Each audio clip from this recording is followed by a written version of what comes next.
Big boss ഹൗസിലേക്ക് ഇതാ ഒട്ടും പ്രതീക്ഷിക്കാതെ 2 അതിഥികൾ വന്നിരിക്കുന്നു. സാധാരണഗതിയിൽ അതിഥികൾ വന്നു കഴിഞ്ഞാൽ അവിടെ ഏറ്റവും കൂടുതൽ സന്തോഷമുള്ളത് അനുമോൾക്കായിരിക്കും. അതിഥികളുടെ ചുറ്റുമായിരിക്കും അനുമോൾ നിൽക്കാറുള്ളത്. എന്നാൽ ഈ അതിഥികൾ മുന്നിലേക്ക് അനുമോൾ പോകുവാൻ തന്നെ തയ്യാറായിരുന്നില്ല. കാരണം അനുമോൾക്ക് ഒട്ടും ഇഷ്ടമില്ലാത്ത ഒരു വ്യക്തിയാണ് ഇന്ന് ബിഗ് ബോസ് ഹൗസിലേക്ക് വന്നിരിക്കുന്നത്. അനുമോളുടെ എക്സ് എന്ന് പറയപ്പെടുന്ന ഒരു വ്യക്തിയാണ് ജീവൻ. അത് എത്രത്തോളം സത്യമാണെന്ന് എനിക്കറിയില്ല. എങ്കിലും ഇന്നത്തെ അനുമോളുടെ പെരുമാറ്റം കണ്ടപ്പോൾ എനിക്ക് മനസ്സിലായി അനുമോളെ അത്രയ്ക്കും മനസ്സിനെ കൊണ്ട് വേദനിപ്പിച്ച ഒരു വ്യക്തിയാണ് അവനെന്ന്.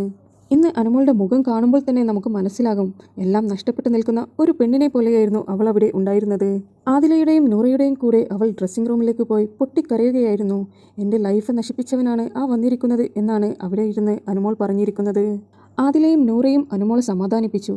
എന്നിട്ട് നീ ഒന്നും പറയണ്ട, നീ ഒരു സ്ട്രേഞ്ചറെ പോലെ നിന്നാൽ മാത്രം മതി, നീ കൂളാക് എന്ന് പറഞ്ഞുകൊണ്ട് അനുമോളെ സമാധാനിപ്പിച്ചു കൊണ്ടുവരികയായിരുന്നു. ജീവനും ജീവൻ്റെ കൂടെയുണ്ടായിരുന്ന മറ്റൊരു ആക്ട്രസും അവരുടെ പുതിയ സീരിയലിൻ്റെ പ്രൊമോഷന് വേണ്ടി വന്നതായിരുന്നു. ഹാപ്പി കപ്പിൾസ് എന്നാണ് സീരിയലിൻ്റെ പേര്. അതിൻ്റെ ഒരു ചെറിയ പ്രൊമോയും BB ലൈവിൽ കാണിച്ചു കൊടുത്തു.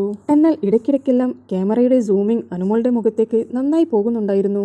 അനുമോൾ അവിടെ എങ്ങനെയെങ്കിലും പിടിച്ചു നിന്നു.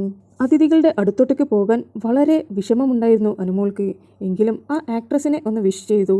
അതിഥികൾ പോകാൻ സമയമായപ്പോൾ എല്ലാവരോടും വിഷ് ചെയ്യുവാൻ പറഞ്ഞപ്പോൾ അനുമോൾ മാത്രം മാറി നിന്ന് അനുമോളുടെ അടുത്തേക്ക് ജീവൻ പോയി ഒരു ഷേക്കൻഡും കൊടുത്ത് ഒരു ആലിംഗനവുമായി കൊണ്ട് അവൻ ഇറങ്ങിപ്പോയി. അനുമോളുടെ മുഖത്തെ ഭാവമാറ്റങ്ങൾ കണ്ടപ്പോൾ അഭിലാഷ് ചോദിച്ചു, നിനക്ക് എന്തു പറ്റിയതാണെന്ന്, നീ ഇങ്ങനെയല്ലല്ലോ, എന്താണ് സംഭവിച്ചതെന്ന് ചോദിച്ചു.